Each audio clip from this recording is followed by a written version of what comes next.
रात्रीचे 12 वाजले होते. मला झोप येत नव्हती, कारण की मी जिचे स्वप्न पाहत होतो ती माझ्या बाजूला झोपलेली होती. मी थोडी हिंमत केली आणि माझा हात वहिनीकडे केला, तर वहिनी हलू लागली. मी माझा हात मागे ओढून घेतला. मी तर घाबरायला लागलो होतो की वहिनी काही बोलल्या तर. वहिनीने माझ्याकडे बघितले आणि बोलली, झोप नाही येत आहे का? मी म्हणालो, नाही येत आहे. वहिनी म्हणाल्या, आता झोपून राहा ना, खूप रात्र झाली आहे. हे बोलून वहिनी पुन्हा झोपून राहिल्या. थोड्या वेळाने जेव्हा मला वाटलं की वहिनी झोपल्या आहे. हॅलो मित्रांनो, माझं नाव रवी आहे. मी 23 वर्षांचा आहे. ही गोष्ट 3 वर्षापूर्वीची आहे, जेव्हा मी लखनौमध्ये राहत होतो. मी दुसऱ्या मजल्यावर राहत होतो. समोरच्या बिल्डिंगमध्ये एक वहिनी राहायला आली होती. तिचं नाव सरला होतं.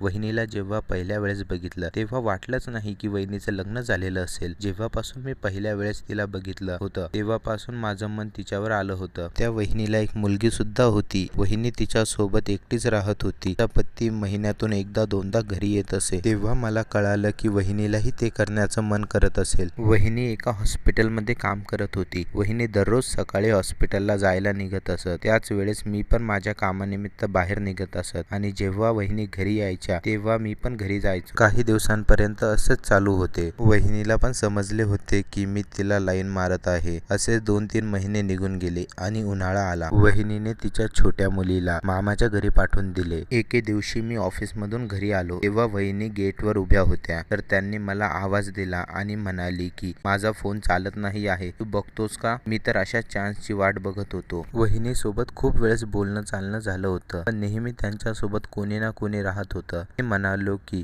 कपडे बदलून येतो, मग निवांतपणे बघूया. मी घरी आलो. मी कपडे बदलले. मी फ्रेश झालो आणि वहिनीच्या घरी गेलो. मी जाऊन डोरबेल वाजवली. मी आत जाऊन सोफ्यावर बसलो आणि त्यांचा मोबाईल दुरुस्त करायला लागलो. मी मोबाईल दुरुस्त करून टाकला तेवढ्यात वहिनी मला खाण्यापिण्यासाठी काहीतरी घेऊन आली. मग काय होतं मित्रांनो, मी चहा पिला आणि वहिनीला बघत राहिलो. थोडा वेळ बसून आम्ही इकडल्या तिकडल्या गोष्टींबद्दल बोलत होतो. मी वहिनीकडून त्यांचा नंबर पण घेतला. काही काम असेल तर सांगावे असे सुद्धा म्हणालो. रात्रीच्या 10 वाजता वहिनीचा कॉल आला. त्या मला थँक्यू म्हणाल्या. तेव्हा मला समजमध्ये आलं की माझं काम झालं आहे. मग मी म्हणालो की चला आता झोपूया, खूप रात्र झाली आहे. तेव्हा 12 वाजले होते. तर ती म्हणाली, मला एकटीला झोप नाही येत, मला भीती वाटते. मी म्हणालो, माझ्या घरी झोपायला या आणि सकाळी लवकर घरी निघून जा. त्यानंतर मी विचार करायला लागलो की जर कोणी वहिनीला माझ्या घरी येताना बघितलं तर खूप गोंधळ होईल. वहिनी म्हणाल्या, तू माझ्या घरी झोपायला ये आणि सकाळी घरी निघून जाजो. मी थोडा विचार करून म्हणालो की ठीक आहे, दरवाजा उघडा करून ठेवा, मी तुमच्या घरी येतो. त्यानंतर मी तिच्या घरी गेलो. वहिनीच्या घरात एकच बेड होता,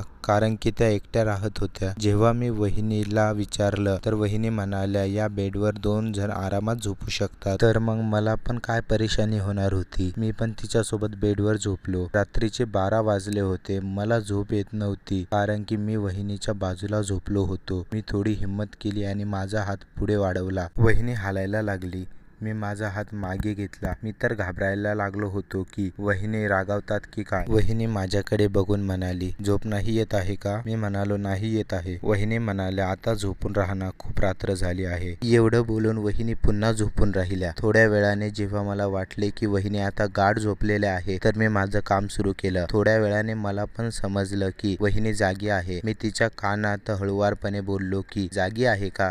तर ती म्हणाली, हो जागी आहे. मी तर खुश झालो आणि आम्ही डायरेक्ट सकाळी 9 वाजता उठलो. तेव्हा वहिनीने मला चहा बनवून आणली. ती खूप खुश दिसत होती. मी विचारलं, मजा आली का? ती हसली आणि म्हणाली, खूपच. मग थोड्या वेळाने मी घरी गेलो. त्या दिवसापासून मी प्रत्येक रात्री वहिनीच्या घरी झोपायला जातो. तर मित्रांनो, कशी वाटली कहाणी कमेंट करून नक्की सांगा.